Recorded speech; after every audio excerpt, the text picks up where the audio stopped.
बच्चों आज हम प्रॉफिट एंड लॉस सीखेंगे कि क्या हम प्रॉफिट एंड लॉस निकालते हैं। तो जैसे कि मैंने आप मानो कि आपने एक पेन खरीदा 10 रुपए में और उस पेन को अपने ही दोस्त को 15 रुपए में बेच दिया, तो अब आप बताओ कि आपको प्रॉफिट होगा कि लॉस होगा। आपने 10 में खरीदा, 15 में बेचा, तो सभी को पता है कि हमें क्या हुआ, हमें हुआ प्रॉफिट। ठीक है, अब हमें प्रॉफिट हुआ है। ठीक है, तो यदि ये तो हो गई छोटा सा अमाउंट, छोटा सा प्रॉफिट निकालने का एक तरीका। प्रॉफिट निकालने का एक प्रॉपर वे होता है कि हम प्रॉफिट निकालने से पहले, जैसे कि हमने पेन खरीदा 10 रुपए में, तो उसका कॉस्ट प्राइस होगा, मतलब सीपी होगा, है ना, उसका सीपी होगा या लागत मूल्य होगा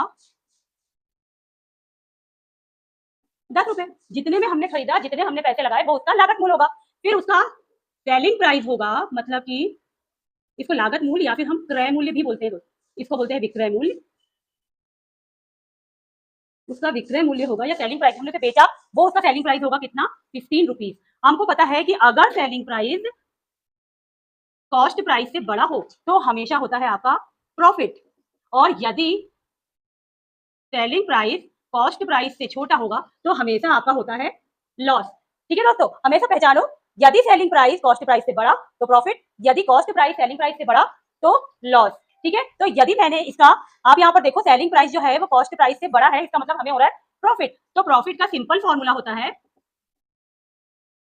selling price minus cost price. यहाँ पर सेलिंग प्राइस है 15 रुपए, कॉस्ट प्राइस है 10 रुपए, तो आपका प्रॉफिट होगा 5 रुपीज। ठीक है, ये होता है प्रॉफिट निकालने का formula.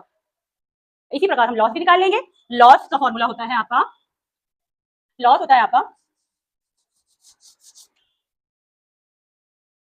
Selling price minus, sorry, cost price minus selling price.